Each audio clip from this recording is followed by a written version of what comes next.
Jangan kamu mati, berarti mati kau yang ngatur. Woi, jangan kau mati ya. Berarti mati mau-maumu. Mau mati atau tidak, kalau tiba saatnya pasti mati. Biar mau sekali mati, kalau tidak tiba saatnya tidak mati. Ada orang selingkuh suaminya.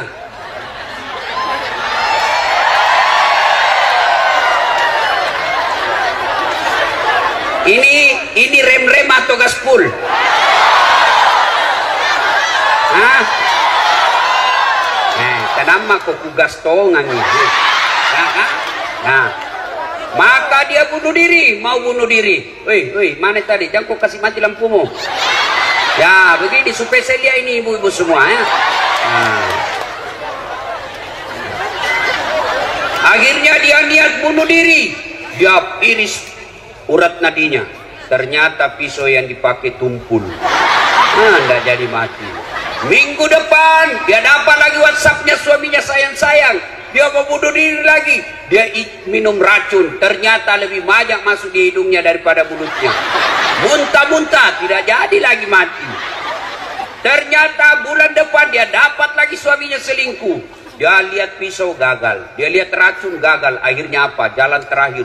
Dia lari ke belakang rumahnya, ada sumur. Dia lompat masuk di sumur. Ternyata dia lupa waktu itu musim kemarau. Enggak ada airnya sumur. Enggak jadi mati ya.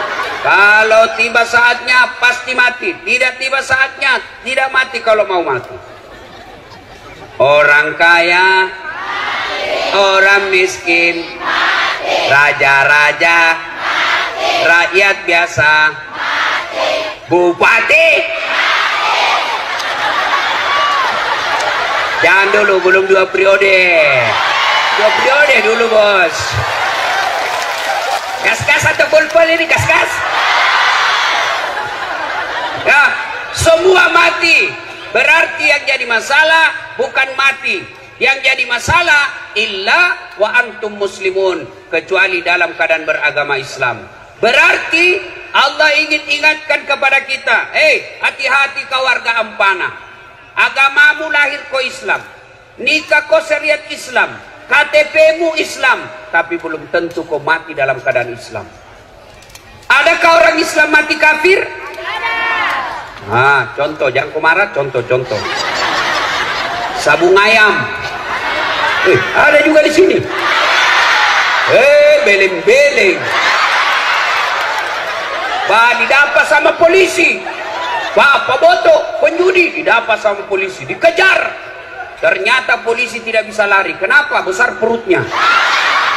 Ada juga saya lihat polisi besar perutnya. Enggak matching, masa besar perutnya? Kalau penjual ikan besar perutnya ya wajar. Ini polisi penjaga besar perutnya. Dikejar, nggak bisa lari polisi. Terpaksa polisi tembak peringatan ke langit. Jangan lari. Masih lari, tembak 2 kali. Jangan lari, tembak 2 kali. Jangan lari, tembak 3 kali. Masih lari, terpaksa dilumpuhkan. Tembak kakinya. Kakinya ditembak, kepalanya nak kena. Saya tanya temanku yang polisi, bos, bagaimana caranya kakinya kau tembak, nak kepalanya nak kena? Nah jauhnya itu kepala dengan kaki. Nah bila soalnya waktu ditembak dia jongkok.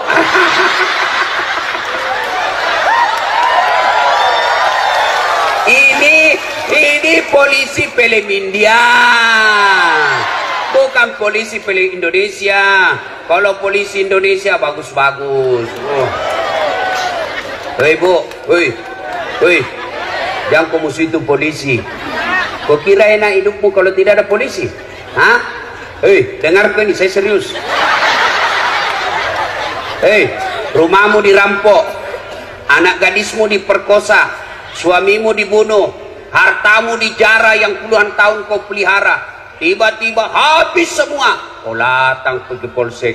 Tolong Pak Polisi, cari pelakunya. Ini ciri-cirinya. Tolong tangkap dia. Kembalikan hartaku. Apa kata polisi? Mohon maaf, baru saja polisi bubar.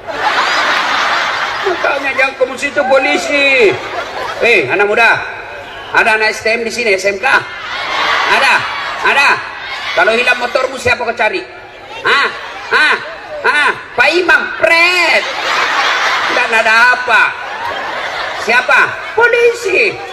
Saya bicara macet mobil, nggak bisa lari, nggak bisa mundur, nggak bisa goyang mobilku, macet. Kenapa? Baca Yasin, nggak goyang-goyang. Baca ayat kursi baru nggak goyang. Begitu datang polisi lalu lintas, tas jalan, jalan. Makanya jangan musuhi polisi. Pun kalau ada polisi yang minta-minta uang di jalan,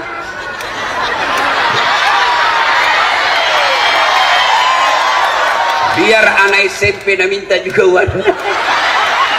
Kau melanggar, kau tidak lihat di rambu-rambu. Saya lihat Pak. Kenapa kau langgar? Saya tidak lihat Bapak.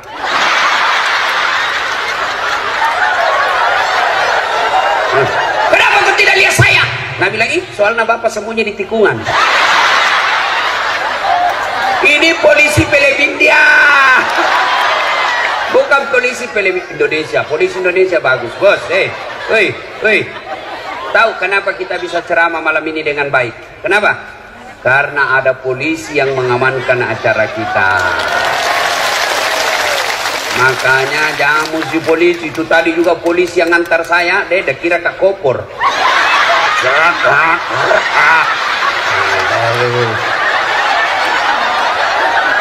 Dia bilang, Pak polisi hati-hati. Dia bilang, menunggu komandan Ustaz. Kau kejar waktu tapi perhitungkan juga keselamatanmu bos. Bukan kaleng-kaleng ini.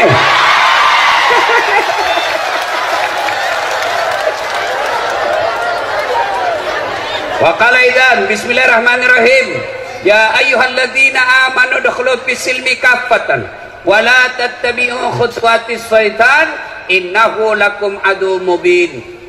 Wahai orang-orang yang beriman, masuklah engkau ke dalam Islam secara sempurna dan janganlah engkau ikuti langkah-langkah setan, karena sesungguhnya setan itu musuh yang nyata bagi kalian. Musuh kalian bukan pemerintah, musuh kalian bukan polisi, musuh kalian bukan ulama, musuh kalian adalah setan, di mana setan itu musuh yang nyata bagi kalian, kata Allah.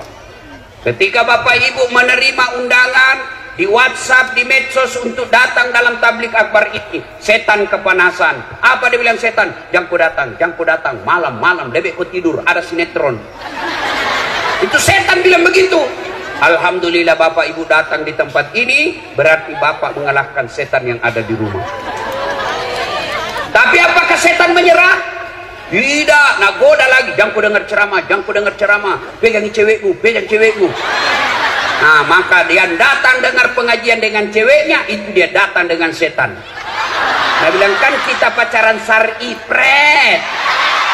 Mana ada pacaran syar'i cilaka. Nah, Nabi bilang lagi, jangan dengar ceramah, pegang HP-mu. Maka orang yang pegang HP kena godaan setan. Nah, itu godaan setan semua ini. Nah, sudah dia tahu itu, bahwa itu godaan setan, masih dia pegang, maka dia bukan digoda setan, tapi dia sudah jadi setan. Woi, simpan dulu HP lu. Talekan ini. Siapa? Ibu-ibu yang pegang HP, saya doakan suaminya kawin lagi. Apa baru itu? Simpan dulu Bu, simpan dulu. Woi. Simpan dulu. Saya tidak mau ceramah kalau ada yang siaran langsung. Simpan dulu. Saya larang sekarang siaran langsung. Saya ini Bu, dengar. Saya ini sekolah tentang media, saya sekolah ke luar negeri. Saya sekolah itu yang PhD saya. Ternyata setelah saya amati, ternyata di Indonesia ini banyak orang cari duit dengan cara membuli ulama. Dia cari perutnya diisi dengan cara membuli ulama. Ketika apa? Ketika ulamanya lagi siaran langsung ceramah, maka dia potong-potong ceramahnya, maka dia cari duit dari itu. Maka tolong Bapak Ibu simpan HP-nya, jangan dulu siaran langsung. Mau saya kasih contoh paling terakhir. Guru kita Ustadz Abdul Somad ditanya, Ustadz bagaimana hukumnya main catur? Beliau jelaskan haram, tapi yang diceraskan di media sampai di situ saja. Padahal ada sambungannya. Haram apabila azan sudah memanggil kalian masih main catur. Itu dia potong. Saya juga ditanya, Ustadz As'ad, bagaimana menurut anda soal main catur? Saya bilang pasti haram. Kenapa bisa Ustadz? Karena kau bunuh Perdana Menteri sama Raja.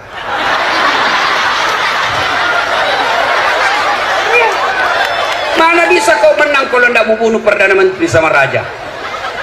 Simpan HP, simpan ya. Bisa? Simpan. Woi Bu, simpan. Saya tahu itu tidak pura-pura siaran langsung. Siaran langsung tuh ya 60 memornya. Baru 2 ini penontonnya. Tomatoa kajili-jili. Tahu itu, mau dilihat gelannya. Talekang. Saya di Makassar kan, fans saya itu kan, peminat saya rata-rata ibu-ibu. Ibu-ibu yang sudah muka sakaratil maut. Selesai ceramah dia kejar saya. Ustad, boleh selfie? Ini lagi ibu-ibu. Harus kan dilayani, karena kalau tidak, update status sombong. Sudah nih, sini. Ayo, selfie sini. Sudah selfie, Nabi bilang, ulangi Ustad, kabur-kabur nih, ulang lagi Ustad. Dalam hatiku, nah biar kau ulang 10 kali, mukamu yang jelek.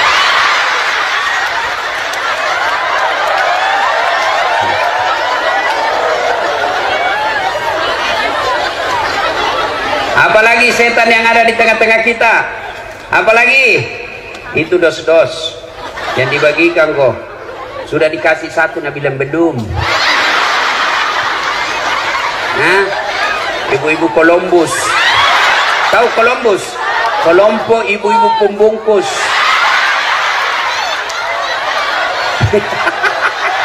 Kau bilang gaspol.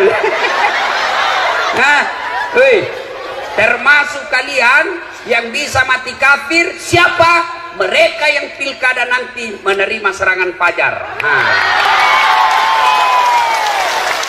Saya dengar 2020 yang akan datang di sini mau pilkada.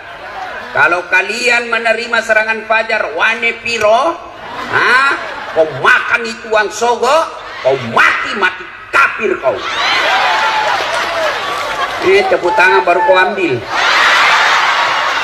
Ini rata-rata muka pemeras ini.